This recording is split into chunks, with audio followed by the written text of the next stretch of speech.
let's take a look at Drake. Okay, Drake kind of zoomed in. All right, so negative net income margins for 6 out of 8 of these years. So here's one positive, negative, negative, negative, negative, one positive, and that's because of COVID relief, almost certainly. Yeah. Negative, negative. And this most recent year, fiscal year 2023, the most recent year, we can see it's pretty, I mean, it's only a 5% deficit. It's not massive, but it is the worst that they've had on here, I believe. So it's not going in the And right Matt, for the direction. new viewers, tell them about that red line. Yeah, again, this red line is schools that have closed. Not all of them. It's a set of 9 that either Right. closed in 2023 or 2024. So I wanted to kind of track like what did they look like over this same time period, and they either closed here or off the chart. Okay. So yeah, clearly you don't want to be close to the red line. That's basically the idea there. And it's highly unlikely that Drake University closes, but that line is there for a reference point and Right. lets everybody know what they're doing well in and what they're not doing well in. Yeah. Yeah. So Drake, yeah, my impression is Drake won't close. They'll never close. They Yeah. have a big Yeah. endowment, lots of resources. They're actually similar to the school that I used to work at, University of Tulsa. Also a similar situation there. We're struggling financially. Never really, it was never even brought up that the school could close, but it's, Right. we're not on the right track and we're falling behind our peers was the main discussion. And this negative cash flow from operating activities is concerning. And again, it's not huge, but it is a few $1 million. Yeah, $3 million cash deficit here. And so again, you need to cover that by borrowing or selling assets, basically. And that's never a good thing because those things run out, right? You can't do that forever. Okay, so why are they struggling? Also, let me go show the endowment draws here. Again, they're struggling schools will tend to draw too much from their endowment. Drake is kind of creeping up there. They're not, I'd say they're on Yeah. the high end of normal. This is, this dashed line here is the top 75%. So they're in the top 25% of schools here. This is the 75th percentile, top 25% of schools here in terms of percentage draw on their endowment. Although they've fixed it a little bit here, looks like still higher than Yeah. normal, but high end of normal. So here's the issue. It's just really simple math, right? There's nothing like, it's not like rocket science here. Their revenues are up 9% since 2016, which seems fine. The problem is, though, their expenses are up more than that. Revenues up 9%, expenses are up 15%. So they may have an issue with spending, right? And it's growing faster than the revenues. And one of the reasons why the revenue is not growing very fast is that their net tuition revenue is pretty much flat. It's down 1.6% since 2016, which is sort of normal. But we just looked at Haverford, which was up like 40 some percent, right? I mean, Yeah. so There's uh, been a lot of news stories about Drake the last many months, and indeed, the leadership there is trying to manage expenses. We'll have to watch closely to see what kind of faculty rebellion mhm. might come from that, because that's typically what we see. You make any college that makes any kind of change to their business model, the faculty almost always have significant protests in some form or fashion. Yeah. So again, this is a problem. If I were Drake, I'd be very unhappy with this result because the schools that are at the median here, quite honestly, are not nearly as prestigious as Drake is. Drake should Yeah, be, up here. yeah, So clearly they have an issue with their net tuition revenue. And so again, I made the paid app to figure out what was happening. Just did this right before the show and have lots of ideas for them. Let me show you a few things. So one thing right out of the gate, I have a page here about the price of the school compared to their peer institutions. And you can see right away, the price yeah. is very high. Okay. And so that could be an issue. And usually if I see a really high net price compared to peer institutions and a really low yield rate, it's a good chance that price is pushing people away. So that's one thing to look at. Another thing is just looking at why their enrollment's down. I'll just go to this simulator to make this really a concise discussion. You can see their enrollment's down a lot. This is their actual enrollment, undergrad. And by the way, almost all of their losses in enrollment is from undergrad. So I can show you that on a different page. But in 2015, they had about 3,500 undergrads here. And if you go back even further, it was quite a bit higher.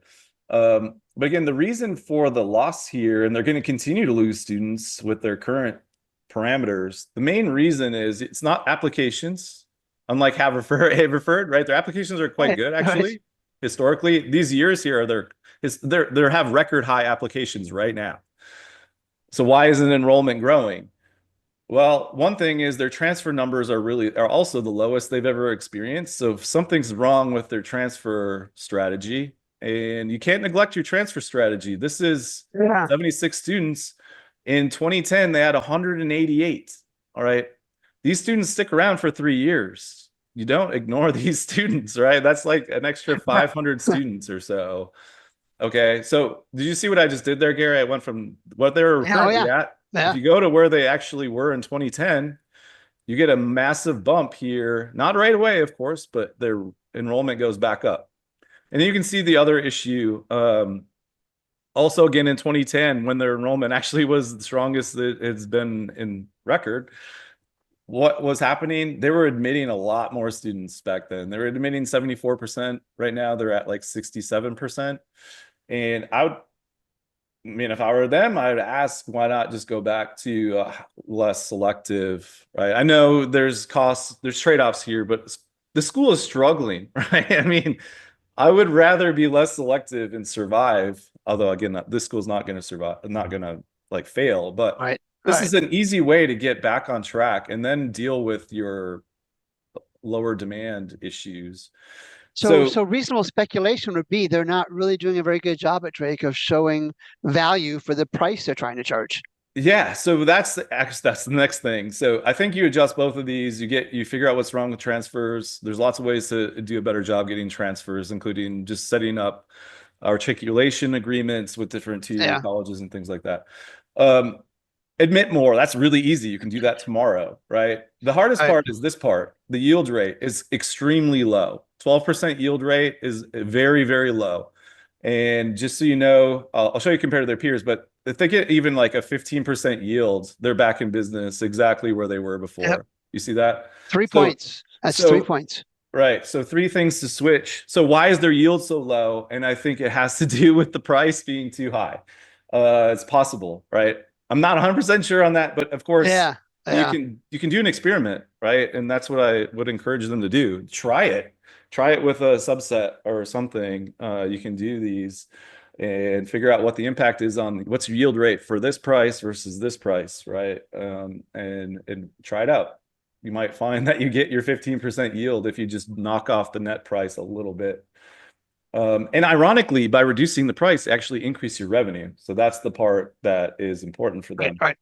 right. Let me just show you again why I think the net price is, well, let's just make it real here. So for a student that has a Title IV student with a family income of $110,000, at Drake they're paying about 30K, 29,000. Peer institution mean 26,000. So they're about $4,000, Hi. 3,000 higher than peer set on average. And you can see it also in their per student net tuition revenue. Again, it's showing up here. Per student paying about 21,000. Peer set is about 18,000. And, some of these peers, I mean, they're no slouch. All right. University of Tulsa is in here. Several schools that are rated higher than they are, although ranking, I don't care about rankings, but No. willingness to pay at these higher ranked schools is probably similar to Drake, and the price is lower, right? I mean, this is the school I used to work at, and this is where I threw a fit, right? You can Yeah. see our net tuition revenue per student, and they knew it too. It wasn't like it was new, but the problem was our price was so low. Although they fixed it now, but Right. still lower than Drake, still lower than Drake. Okay, so and that's the case for almost all of these peers. Drake's price is high. I would experiment with a lower price and also do a better job on transfers and see how that works. Admit more too. You can admit rate. Let me show you the enrollment. The peer mean admit rate is 72%. They're at 67%. So I'm not talking about like admit everybody, but go to Yeah. 72%. That's going to make a huge difference on your freshman class. Okay. So just little tweaks here, and I think they're back in business, tweaking also the price down a little bit. It'll also improve their retention, right? Again, the students looking around, okay, how much am I paying right now? How much can I pay to go to, if I go to the University of Tulsa, it's free, right? Or it Yeah. was for a while. Right? Those are the kinds of things that are happening to them, I think, and they may not know it, or they just may not have this tool to kind of make it clear to everybody.